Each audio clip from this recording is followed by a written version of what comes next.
नमो भगवते वासुदेवाय। श्रीमद्भागवत महात्म्य। अथ प्रथमो अध्याय। परीक्षित और ब्रजनाभ का समागम।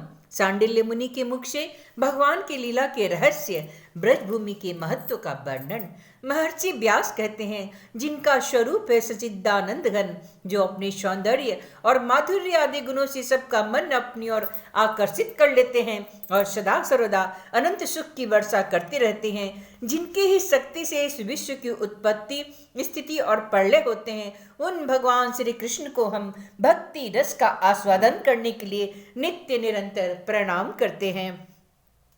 नैमिषारण्य क्षेत्र में श्री सूत जी स्वस्थ चित्त से अपने आसन पर बैठे हुए थे। उस समय भगवान की अमृतमयी लीला कथा के रसिक, उनके रसास्वादन में अत्यंत कुशल शौनकादिक ऋषियों ने सूत जी को प्रणाम करके उनसे यह प्रश्न किया।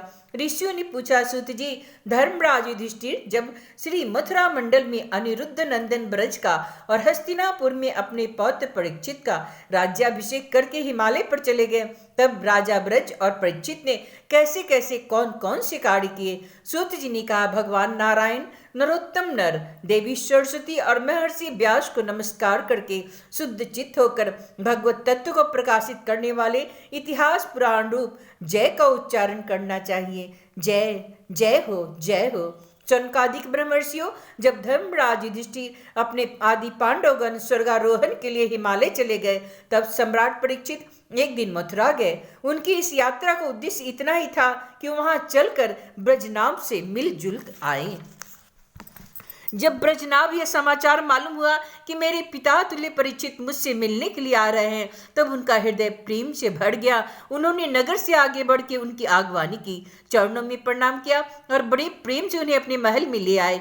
वीर परीक्षित भगवान श्री कृष्ण के परम प्रेमी भक्त थे। उनका मन नित्य निरंतर आनंद घन श्री कृष्ण चंद्र में ही रमता था। उन्होंने भगवान श्री कृष्ण के प्रपत्र ब्रजनाभ का बड़े प्रेम से आलिंगन किया। इसके बाद अंतःपुर में जाकर भगवान श्री कृष्ण की रोहिणी आदि पत्नियों को नमस्कार किया। रोहिणी आदि श्री कृष्ण पत्नियों ने भी सम्राट परीक्षित का अत्यंत सम्मान किया। वे विश्राम करके जब आराम से बैठ गए, तब उन्होंने ब्रजनाभ से यह बात कही। राजा परीक्षित ने कहा, हे तात, तुम्हारे पिता और पितामहों ने मेरे पिता पितामह को बड़े बड़े संकटों से बचाया है। मेरी रक्षा भी उन्होंने ही की है। प्रिय ब्रजनाभ, यदि मैं उनके उपकारों का बदला चुकाना चाहूँ तो भी मैं किसी प्रकार चुका नहीं सकता। इसलिए मैं तुमसे प्रार्थना करता हूँ कि तुम सुखपूर्वक अपने राजकाज में लगे रहो। तुम्हें अपने खजाने की, सेना की तथा शत्रुओं की को दबाने आदि की तनिक भी चिंता न करनी चाहिए। तुम्हारे लिए कोई कर्तव्य है तो केवल एक वह यह है कि तुम्हें अपनी इन माताओं का खूब प्रेम से भलीभांति सेवा करते रहना चाहिए। यदि कभी तुम्हारे ऊपर कोई आपत्ति विपत्ति आए अथवा किसी कारणवश तुम्हारे हृदय में अधिक क्लेश का अनुभव हो, तो मुझसे बताकर निश्चिंत हो जाना। मैं तुम्हारी सारी चिंताएं दूर कर दूंगा। सम्राट परीक्षित यह बात सुनकर ब्रजनाभ को बड़ी प्रसन्नता हुई। उन्होंने राजा परीक्षित से कहा, ब्रजनाभ ने कहा, महाराज, आप मुझसे जो कुछ कह रहे हैं वह सर्वथा आपके अनुरूप है।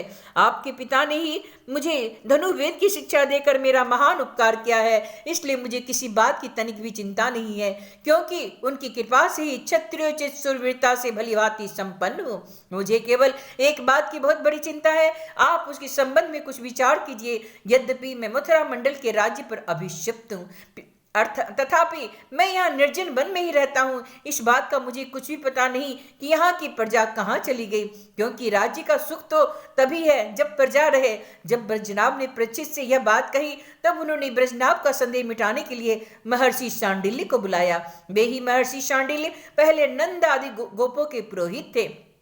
परीक्षित का संदेश पाते ही महर्षि शांडिल्य अपनी कुटी छोड़कर वहां आ पहुंचे। ब्रजनाभ ने विधिपूर्वक उनका स्वागत सत्कार किया और वे एक ऊंचे आसन पर विराजमान हुए। राजा परीक्षित ने ब्रजनाभ की बातें उनसे कह सुनाई। इसके बाद महर्षि शांडिल्य बड़ी प्रसन्नता से उनको सांत्वना देते हुए कहने लगे। शांडिल्य जी ने कहा, प्रिय परीक्षित और ब्रजनाभ, मैं तुम लोगों से ब्रजभूमि का रहस्य बतलाता हूँ, तुम दत्तचित्त होकर सुनो। ब्रज शब्द का अर्थ है व्याप्ति। इस वृद्ध वचन के अनुसार व्यापक होने के कारण ही इस भूमि का नाम ब्रज पड़ा है। सत्व रज तम, इन तीन गुणों से अतीत जो परब्रह्म है वही व्यापक है, इसलिए इसे ब्रज कहते हैं। वह सच्चिदानंद स्वरूप परम ज्योतिर्मय और अविनाशी है।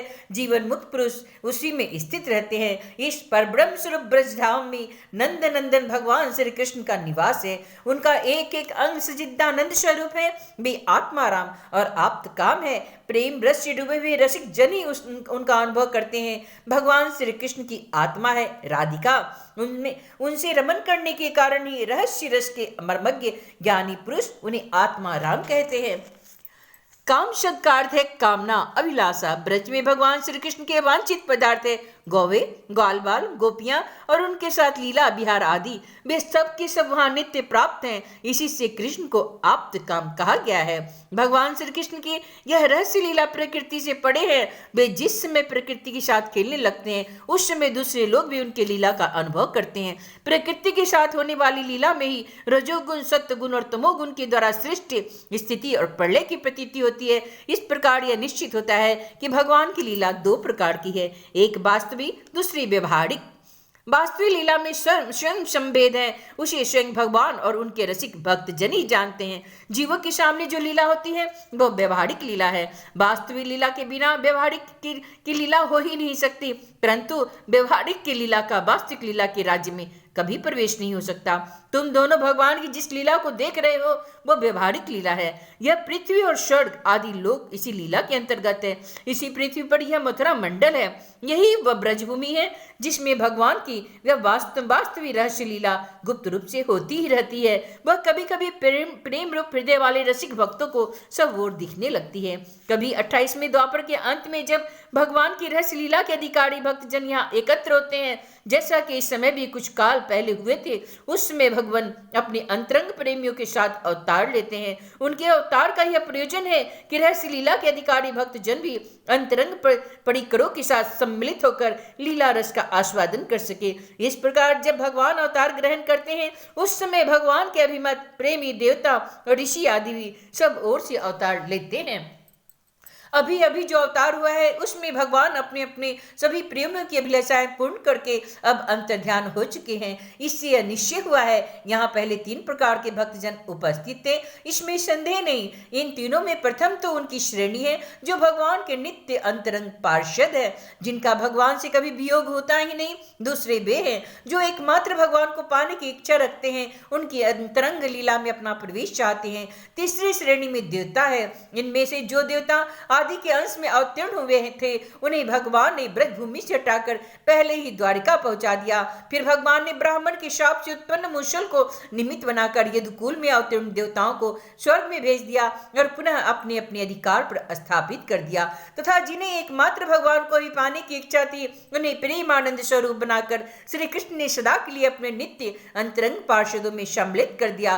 जो नित्य पार्षद है वे यद्यपि यहाँ गुप्त रूप से होने वाली नित्य लीला में सदा ही रहते हैं, परंतु जो उनके दर्शन के अधिकारी नहीं है ऐसे पुरुषों के लिए वे अदृश्य हो गए हैं। जो लोग व्यवहारिक लीला में स्थित हैं वे नित्य लीला का दर्शन पाने के अधिकारी नहीं है, इसलिए यहाँ आने वालों को सब और निर्जन वन सुना ही सुना दिखाई देता है, क्योंकि ये वास्तविक लीला में स्थित भक्त जनों को देख ही नहीं सकते। इसलिए हे ब्रजनाभ, तुम्हें तनिक भी चिंता नहीं करनी चाहिए। तुम मेरी आज्ञा से यहाँ बहुत से गांव बसाओ, इससे निश्चय ही तुम्हारे मनोरथों की सिद्धि होगी।